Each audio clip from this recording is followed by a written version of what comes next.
somebody that I'm really anxious for you to meet. In fact, I'm having her on the Friday exclusive tonight to talk a little bit more about Christian persecution all around the world and what Afghanistan means for Christians around the world, the collapse of this. She's from the Hudsoninstitute. You can find her at hudson.org. Her name is Nina Shea, and she is a senior fellow. She's the director of the Center for Religious Freedom, and she has been fighting here to protect Christians and get them out. Welcome, Nina. How are you? Great to be with you, Glenn. And you're doing such incredible work through your charities on helping these Christians right now in Afghanistan. And that's what I'm primarily concerned with, as I'm sure you are these days, this week. Which may be their last chance. We have, right now, I have about 40 missionaries that we're trying to get out, and some of them have already been beaten with chains, and they're in hiding now. And, I mean, I don't know how we're going to get these people out, at least at this time, because they are that's right. really being hunted. I'm trying to work with the State Department to get them involved. And, they keep saying that they received the files, and we're going to, see. I guess today will be the determining day. This is a fateful day for them. We have one case, Glenn, of a man who's in hiding for a week around the perimeter of the airport because he's so terrified. He not only worked for the U.S. government, he's an adult, but since he was 16, but so did his father and his brother. They're Christians, and the father and brother were killed last week, murdered by the Taliban for being, for both of those things, and for working for the U.S. and for being a Christian. He fled immediately his home in Kandahar and is now in the periphery of the airport in hiding, waiting to get onto one of your planes. And I've been told by your team over there that your plane will take him, but they can't get him into the airport.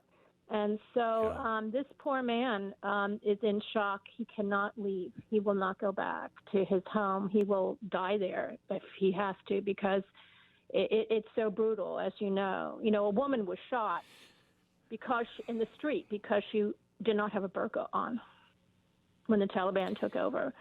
This is their harsh interpretation of Islamic rule, of their Sharia. And they show no mercy. They said, they immediately declared when they took over Afghanistan, Islam has conquered Afghanistan and Islam will rule. And they erected a white flag with the Islamic profession of faith. And the problem with them is that they do not recognize the human agency in interpreting God's rule. They don't recognize that humans apply it and interpret it. And therefore, it's above criticism or accountability. And if you dare to suggest reform or moderation, you will be accused of blasphemy or apostasy and put to death. So that's the basic problem there. They don't believe in Nina, any form of democracy. Let me ask you. Can I go back to? Are you willing to go in at all about how can I say this? The issues with the State Department. Are you willing to talk about any of those or not?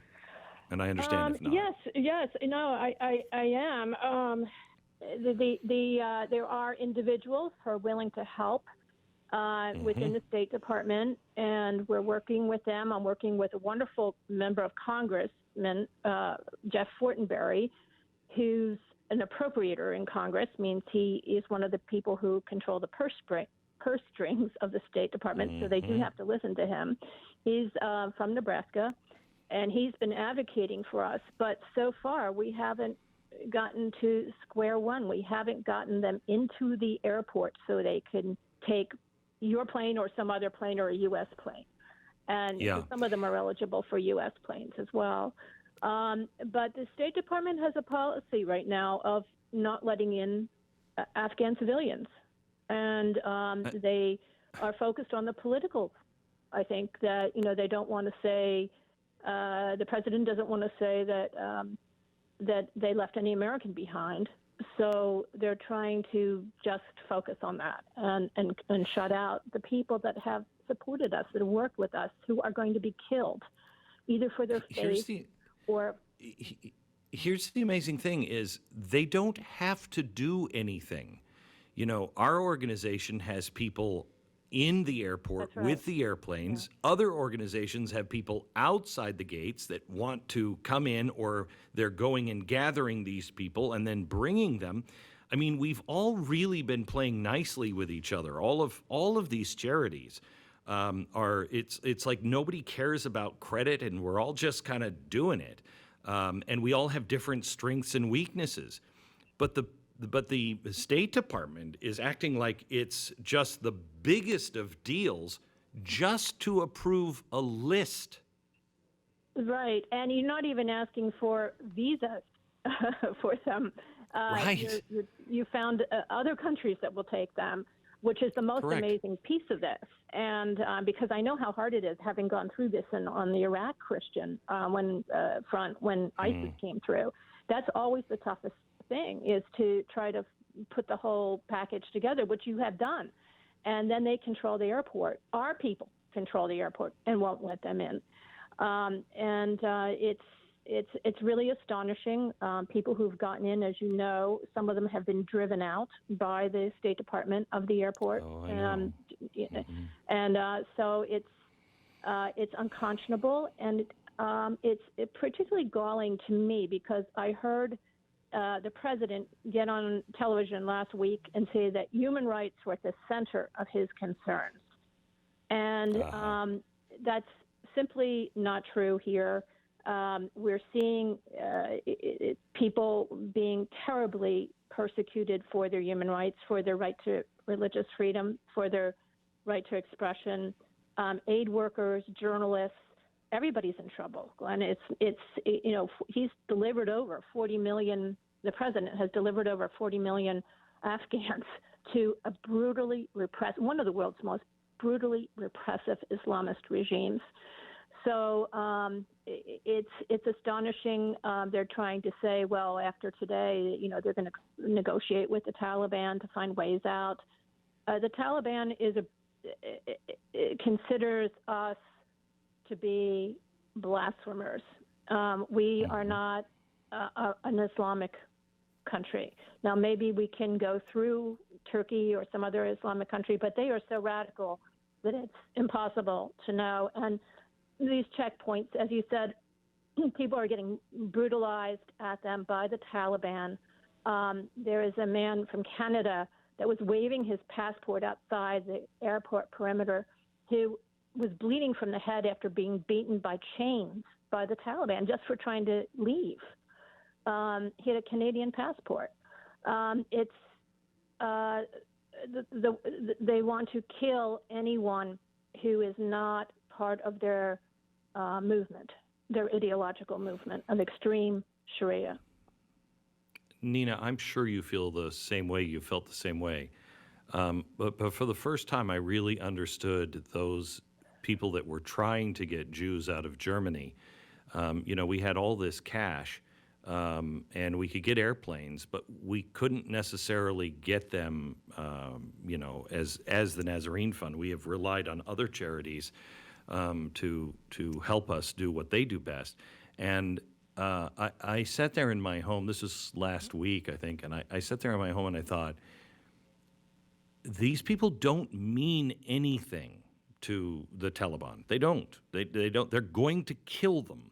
It's just this raging hatred, and it's such an amazing thing to be in a position to where you say, I can buy them from you. Let me just buy them from you. And you can't, because the hatred is so deep. Yeah. These are people who have been at war and killing and being killed for 40 years, even before we were, long before we were there during the Russian period. So they are hardened warriors. They're even asking their own imams in the country to make lists of girls over the age of 12 to marry off as spoils of war to their jihadis. I mean, this is the way they think. It's an extremely barbaric culture where life is cheap. Women mean nothing. Women are property. Christians are beyond contempt. They're an insult. They're considered an insult by their mere presence, an insult to their religion by their mere presence. And they want them killed. They want to purify their land, and or so they think.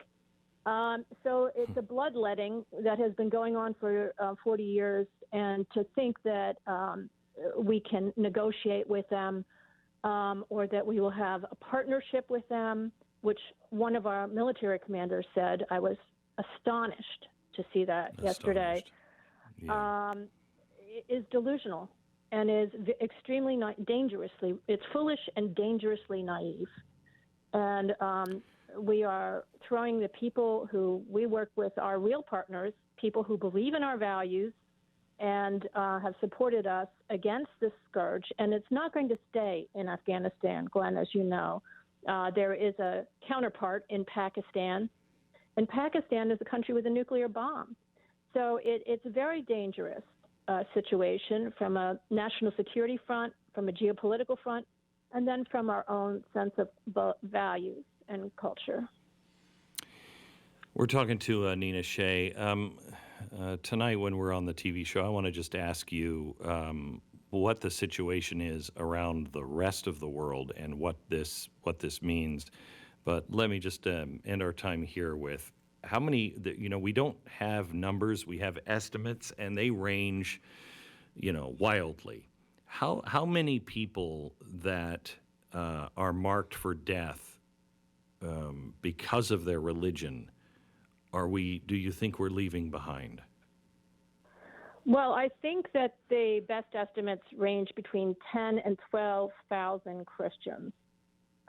Most of these Christians are converts from Islam, and they live in the deep underground. They have no real formal designated church building. So they reports on Twitter saying that they feel thrown to the wolves. So I think all of those people are in danger of death, men, women, and children. There are also Hindus, some Sikhs, some Shia, Muslim, Hazaris, and others who are too afraid to be mentioned. I know the names of their face, and I talked to one of their leaders, and he said, don't mention us, we're trying to get everybody out. And that was a week ago. So, this is, I think it's easily 40,000 people that we've left behind.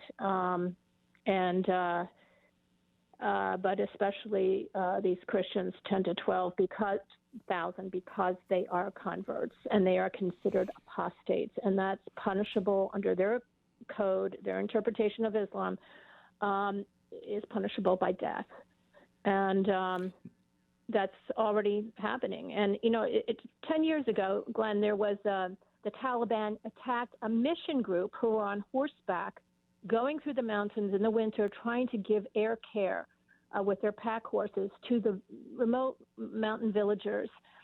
And they were all murdered by the Taliban. They were all shot to death, all 10 members of this team, this medical team, doctors team.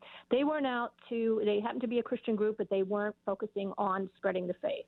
They were focusing on giving this medical care. And the Taliban propagandist back then is the same one who's identified in the press now as their spokesman. Mm-hmm. His name is Mujahid, is his last name. He said the medical team was killed because they were spying for the Americans and preaching Christianity. He said that to the New York Times. That's where I got that. So this is how they view Christians. We're talking to Nina Shea. Nina, I'll talk to you later for the TV show tonight. Is there anything that we are not doing that we should be doing to help you? Do you have everything you need from us? I need prayer, and I really appreciate it, Glenn. Thank you so much.